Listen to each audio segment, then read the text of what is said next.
이번 주 대선판을 뜨겁게 달군 여야 대선 후보들의 한마디를 들어보는 시간, 주간 대선 말말말입니다.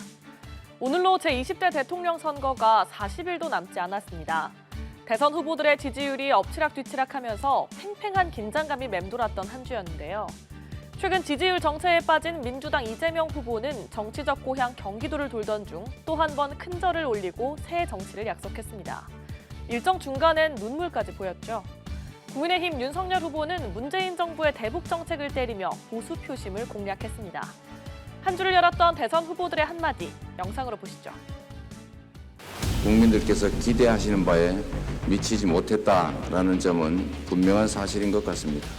특히 개혁 진보 세력의 핵심적인 가치라고 할 수 있는 공정의 측면에서 많이 부족했다. 인재 채용에 있어서도 폭이 넓지 못했다. 그래서 우리 국민들께서는 내로남불이라는 이름으로 우리 더불어민주당을 질책하시기도 했습니다. 저는 틀린 말이 아니라고 생각합니다. 계속 도발을 하고 있는데도 이 정부가 북한에 대한 경제 제재를 먼저 풀자라고 북을 위해서 소위 대변을 하고 다니는 이런 일들이 가장 비정상적인 것이고요. 어떤 예비 합의에 도달을 하고 정상이 만나야 되는 것이지, 만나서 우리 앞으로 그냥 잘해봅시다, 이런 얘기하는 거는 그거는 정상 외교가 아닙니다. 그거는 쇼입니다. 이번 대선에는 지워진 이름들이 많습니다. 비정규직 노동자들, 여성, 그리고 지방 청년들, 또 농민들, 장애인들, 이런 지워진 목소리를 우렁차게 대변하는 것이 저 심상정의 소임입니다. 변방에 있는 수많은 우리 이름 없는 시민들을 비주류에서 주류로 만들어서 승리하겠다는 게 저의 전략입니다. 에너지 전쟁 정말로 치열합니다. 그래서 우리나라가 에너지 주권 국가가 되는 것이 나라의 운명이 달려있다. 그 정도로 중요하다고 생각합니다. 석유 자원들 확보해가지고 에너지 안보에 대응해야 되지만 앞으로 장기적인 목표를 세워서 탄소 중립을 이루기 위한 에너지 믹스를 만드는 것이 정말로 중요하다는 생각입니다. 80년대 학번의 60년대생, 이른바 86세대의 간판격인 민주당 송영길 대표가 차기 총선에 불출마하겠다고 선언하며 당내 세대 교체의 신호탄을 쏘아 올렸습니다. 이번 대선의 핵심인 2030 세대를 겨냥한 야심찬 시도였지만 86 인사들의 동참을 끌어내진 못하고 있는데요. 이재명 후보는 민주당의 의지가 국민께 잘 전달됐길 바란다고 말했습니다. 국민의당 안철수 후보는 이재명 후보를 확실히 꺾을 수 있는 후보가 누구인지 국민의 판단이 필요하다고 목소리를 높였고요. 정의당 심상정 후보는 이재명, 윤석열 후보의 양자 TV 토론을 막기 위해 직접 법정에 나섰습니다. 영상으로 보시겠습니다. 저 송영길은 다음 총선에 출마하지 않겠습니다. 둘째, 종로, 안성, 청주, 상당구 3곳의 보궐선거에 더불어민주당은 후보를 공천하지 않겠습니다. 우리 국민들께는 이런 우리의 결단이나 의지가 좀 전달되었으면 하는 바람도 있습니다. 송영길 대표님, 상임 선대위원장님, 국민을 위한 결단에 감사드립니다. 국민들께서 인정해 주실 겁니다. 저는 임기 중 침묵의 살인자라 불리는 미세먼지를 30% 이상 감축하여 국민 건강을 지키겠습니다. 이를 위해 LNG, 석유, 석탄 등 화석연료 발전 비중을 임기 내 3분의 1 감축을 하겠습니다. 그 대신 미세먼지와 온실가스 배출이 없는 재생에너지와 원전 비중을 확대하겠습니다.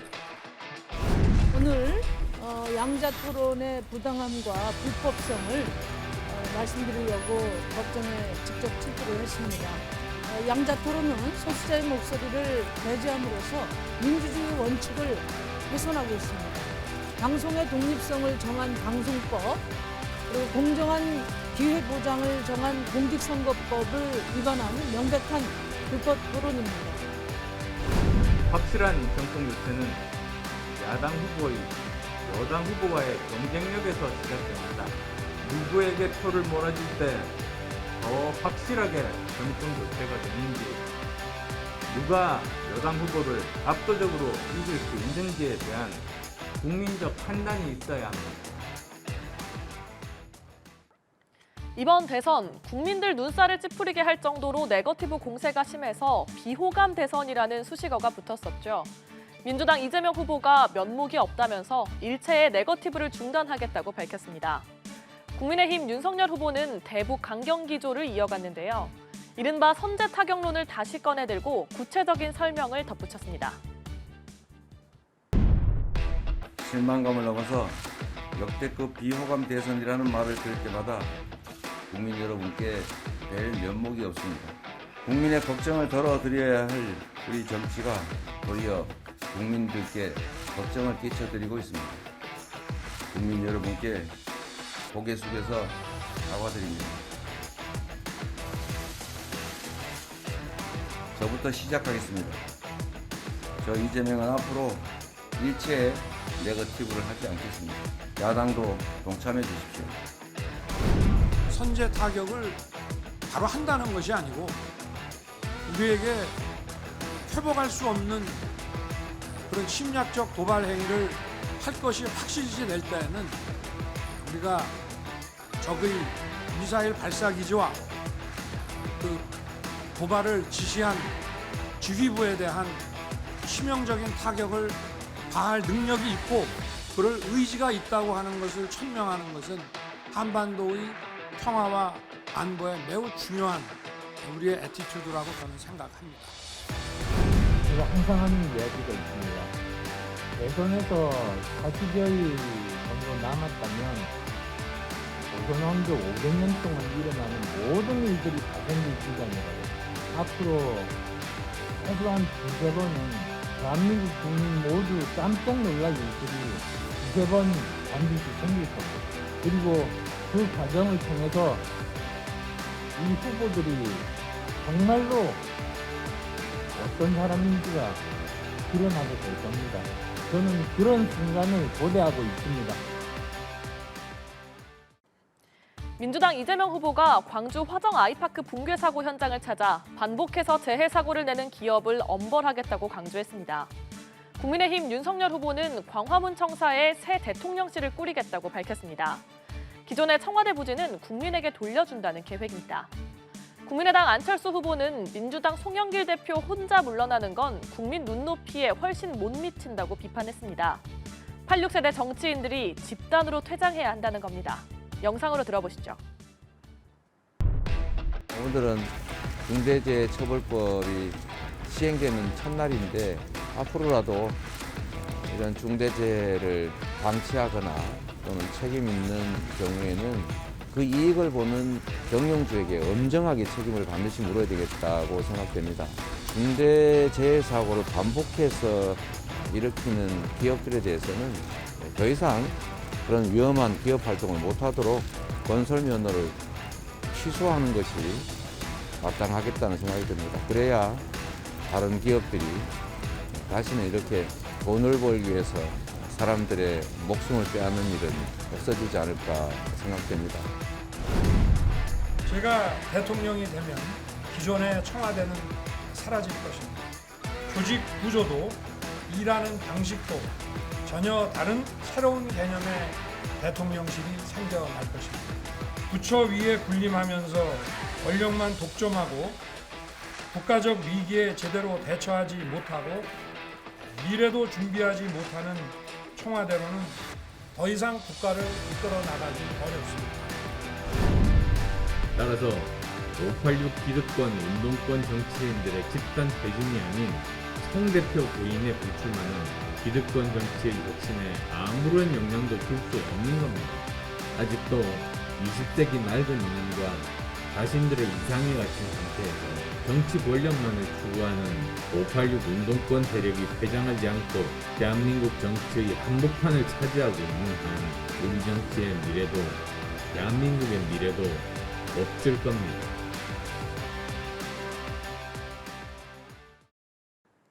북한이 이번 주 연달아 미사일을 발사했습니다. 민주당 이재명 후보는 북한이 대선을 앞둔 시기에 국론을 분열시키려는 것 아니냐며 강한 유감을 나타냈습니다. 국민의당 안철수 후보는 북한이 비핵화 의지를 밝히고 실제 행동에 들어가지 않는 한 절대로 먼저 종전선언을 하면 안 된다고 밝혔습니다.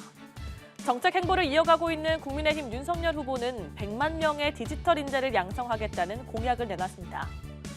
이제 대선까지 남은 시간은 약 5주. 다음 주에는 또 어떤 말들이 오고 갈까요? 금요일 영상 끝으로 마무리합니다. 지금까지 주간 대선 말말말이었습니다.